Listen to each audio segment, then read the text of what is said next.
E o ministro da Fazenda, Fernando Haddad, ele foi questionado hoje sobre as mudanças feitas pelo relator do projeto do arcabouço fiscal na Câmara dos Deputados, que acabam dando uma brecha para o governo gastar pelo menos 80 bilhões de reais adicionais no próximo ano. Assunto para o repórter David de Tarso, que chega ao vivo, ele que acompanhou essa participação de Fernando Haddad nesse evento. Também o ministro concedeu uma entrevista depois, né, David?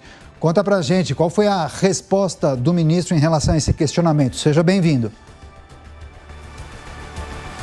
Oi, Daniel, muito boa tarde a você, boa tarde a todos que nos acompanham pela programação da Jovem Pan. Pois é, foram diversas falas, né? Mas as principais em torno realmente do arcabouço fiscal. E o ministro da Fazenda, Fernando Haddad, durante essa coletiva de imprensa realizada aqui no escritório em São Paulo, na capital paulista, ele afirmou que não há brechas no texto nessas novas regras gerais em torno do arcabouço fiscal para que o governo gaste 80 bilhões de reais a mais. E explicou o porquê disso. Vamos acompanhar então a fala do ministro da Fazenda, Fernando Haddad. Não tem nem como, porque o crescimento máximo de 2,5%, supondo uma despesa primária de 20% do PIB, nós estamos falando de 0,5% do PIB. Isso se o relator não tivesse incluído no teto uma série de despesas que estavam excluídas, e estão excluídas, inclusive, do teto que está sendo revogado. Pois é, o ministro também afirmou que conversou tanto com o Tesouro quanto a Receita, porque as novas regras estabelecidas prevêem que o governo não pode elevar mais de 70% o valor dos gastos públicos, né? E ele disse que nos piores dos cenários não deve ficar acima de 50%. Vamos acompanhar então essa outra fala do ministro Fernando Haddad. Essa regra fiscal, ela tem uma estratégia de recomposição do resultado primário, que é a receita crescer acima da despesa, a essa razão, ou a despesa cresce 70% ou cresce 50% da receita. Essa é a base do modelo. 70% quando as metas fiscais são atingidas, 50% quando as metas fiscais deixarem a desejar.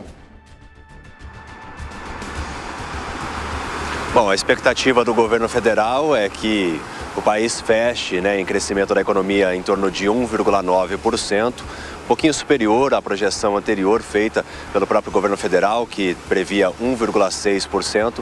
Já em relação à inflação, o relatório Focus, divulgado pelo Banco Central nesta semana, prevê de que o ano feche aí em 6,03%. Mas a projeção do ministro da Fazenda, Fernando Haddad, é um pouco inferior em relação ao IPCA, que é o principal indicador que mede a inflação no país. A estimativa do governo federal, do próprio ministro da Fazenda, é de que a inflação feche em 5,6%.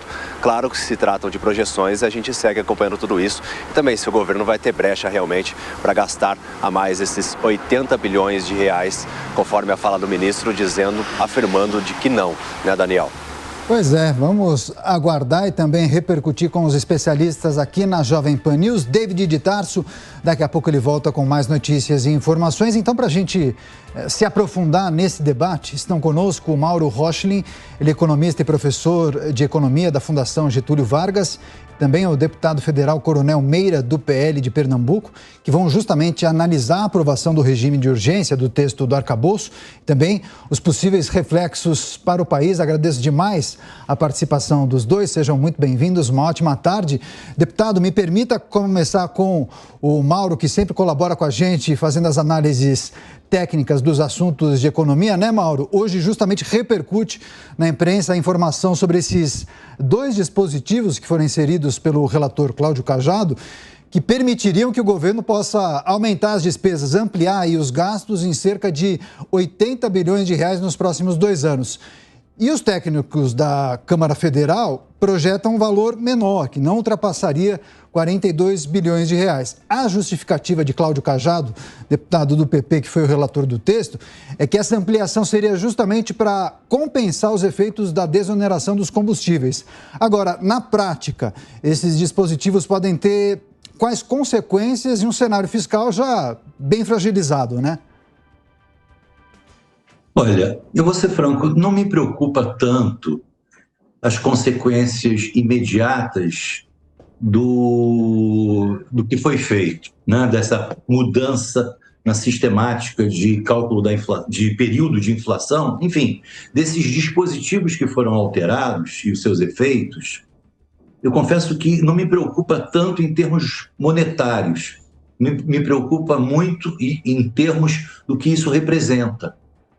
Eu costumo dizer, agora dentro desse debate, que o mais importante aqui é a gente verificar o que de fato vai ser feito.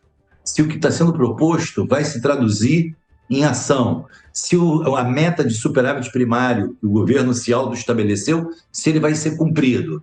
Como é que o governo vai conduzir toda a sua política de gastos de modo a não só contemplar o que diz, o que estabelece o próprio arcabouço fiscal, mas principalmente de alcançar as metas que foram propostas. Então, em resumo, eu entendo que o que deveria ter maior valor aí seria exatamente a credibilidade do governo. Seria o quanto ele está comprometido com o que está aí, o quanto ele está comprometido com a responsabilidade fiscal. Então, qualquer coisa, qualquer passo, qualquer artificialismo que conspire contra isso, eu vejo com péssimos olhos. Pois é, agora, deputado federal Coronel Meira, do PL de Pernambuco, queria pedir, claro, a sua avaliação acerca do trabalho que foi realizado pelo relator do arcabouço fiscal na Câmara, o seu colega Cláudio Cajado, do PP. Eu sei que ele conversou com muitos parlamentares, promoveu diversas reuniões com as bancadas dos partidos e parece que ele promoveu algumas mudanças justamente para atender essas siglas. O PL, o senhor, deram sugestões? Ele promoveu essas mudanças? Que avaliação o senhor fez desse texto? Boa tarde, Daniel. Boa tarde, Mauro. É um momento muito difícil, né? A gente sabe que existe, né, nosso teto. Nós temos um teto de gastos que foi exatamente implementado por Michel Temer, né, que pegou exatamente todo o desmando do governo do PT. Né, o final exatamente, o início do governo Dilma, que era um desastre, a economia. Esse teto tem que ser, né, respeitado, é isso que a gente coloca.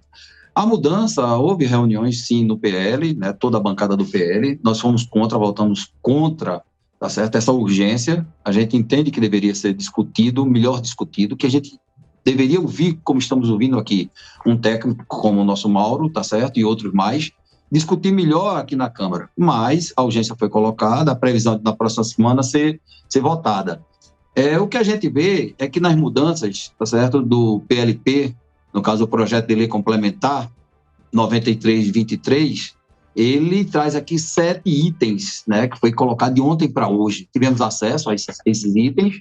O que me causa mais assim, espanto é o item de número 6, onde ele diz aqui, eu vou ler para os senhores, né, para todo o Brasil, e é importante a gente ver onde está escondido, onde está o jabuti, como a gente chama aqui, tá certo, de um projeto desse. É importantíssimo. Ele diz que os gestores não podem ser punidos pelo não cumprimento das metas estabelecidas pelo novo arcabouço fiscal. Como é que você cria um arcabouço fiscal onde os gestores do arcabouço fiscal não podem ser punidos, caso tenham respeitado medidas de contingenciamento e acionado as medidas automáticas de controle? Ou seja, o governo não sofrerá sanções por descumprir a meta fiscal, se adotar qualquer tipo de contingenciamento. Então, isso é uma coisa que deixa em aberto. Em resumo, o que eles querem é que a Câmara Federal assine um cheque em branco para o governo, deixe livre fazer exatamente o que ele quiser fazer. Então, eu mesmo não acredito em Papai Noel, não acredito em Saci Pererê. Um governo que já está mostrando nesses primeiros 4 meses que é um zero e vezeiro em gastar sem medida. Você vê, o presidente, né, já gastou-se 27 milhões, 21 milhões, né? Aliás, 12 milhões, se gastou 12 milhões, tá certo? Nesse início, nos 4 primeiros meses, no cartão corporativo. Jair Messias Bolsonaro, nos 4 anos de Jair Messias Bolsonaro, ele gastou 27 milhões, gastou em torno de 2 milhões a cada 4 meses. Né? Aumentou o número de ministérios e vem com a história que não, porque não aumenta a despesa. Aumenta sim, está aumentando, está aprovado. Então nós tínhamos exatamente 23 ministérios, hoje temos 40 ministérios. A compra de imóveis de luxo sem licitação, então um desmando total. O que a gente vê é exatamente esse arcabouço fiscal vindo, tá certo? Para deixar livre a Petrobras. Quem vai pagar essa conta verdadeira? E aí o Mauro pode nos responder aí, colocar melhor. Quem vai pagar essa conta exatamente do combustível, do gás? É o Tesouro Nacional? É o dinheiro suado do povo brasileiro? Então a gente aqui como parlamentar estamos ouvindo todas as ideias, né, que a gente está sendo procurado muito aqui, o anseio do povo brasileiro, e o que a gente vê é que o governo não está preocupado verdadeiramente em cortar os gastos. Primeiro, o dever de casa dele nesses 4 meses era cortar gastos, mostrar exatamente a economia, mostrar aos empresários que querem investir no Brasil, né, que ele está fazendo o dever de casa e que ele quer realmente melhorar a situação. Mas o que a gente vê é um desmando total, brigando exatamente para tirar do Banco Central, o nosso Campos Neto. Eu não sei por que essa briga tanto de tirar o Campos Neto de lá, mas é uma situação muito difícil. Para a semana deve ser votado. Hoje, sexta-feira, estamos aqui, tem vários parlamentares aqui na Câmara Federal, essa hora da tarde, debruçado, trabalhando para ver realmente como a gente vai fazer, porque a máquina passou por cima, o trator passou atropelando exatamente na votação que teve da urgência. Tá certo, eu tenho que girar as informações aqui no Prós e Contras, então por isso eu vou pedir uma consideração final dos nossos convidados, 1 minuto para cada um. Viu, Mauro? Inclusive, queria que você tratasse especialmente desse item levantado pelo deputado, a necessidade da responsabilização criminal, algo que, inclusive, já até tirou um presidente da República por conta do não cumprimento das regras. O quão importante é que o Congresso se debruce sobre isso e que esse dispositivo esteja no texto. Você defende também a responsabilização criminal? Em 1 minuto, por favor. Daniel, não, eu não defendo a responsabilização criminal. Eu entendo que é de outra ordem o problema, eu acho que é uma questão reputacional, é algo análogo ao que acontece com relação à política monetária. Você vê que a política monetária, a política de juros, ela também tem metas a cumprir, né? A gente utiliza um arcabouço teórico para a política monetária chamado regime de metas de inflação, e, na verdade, quem responde por isso é o Banco Central, e quando a meta não é cumprida, como não foi cumprida recentemente, o presidente do Banco Central tem que se justificar quanto a isso. Mas eu acredito que a responsabilização, sim, deveria ser reputacional. E a gente poderia até pensar em maiores amarras. O próprio texto já supõe isso. Se as metas não são alcançadas, o governo é obrigado a reduzir a programação de aumento de despesas. Então, eu acredito que seria mais nesse sentido, de responsabilizar reputacionalmente e estabelecer travas, estabelecer limitações muito mais de ordem regulatória.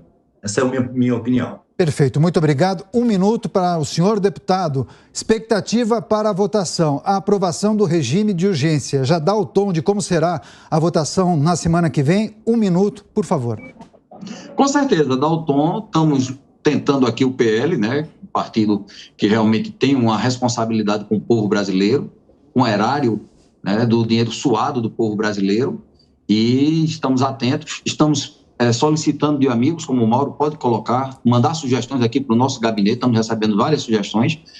O tempo é curto, mas a gente vai, com certeza, já está marcada a reunião segunda-feira, terça-feira, para a gente tentar exatamente, já que nós fechamos contrário à urgência, e agora vai ser votado, e nós temos responsabilidade. Então, vamos sim, já estamos debruçados sobre todo o projeto do arcabouço fiscal e vamos tentar interferir e fazer algumas mudanças. Ele tem que acontecer. Agora, não pode acontecer, como eu já disse aqui, se passando um cheque em branco. O Congresso Nacional não pode passar um cheque em branco para o governo que aí está. Agradeço demais a participação dos nossos convidados, deputado federal Coronel Meira, do PL de Pernambuco, e também o economista Mauro Rochlin, professor de economia da FGV. Boa tarde e até a próxima.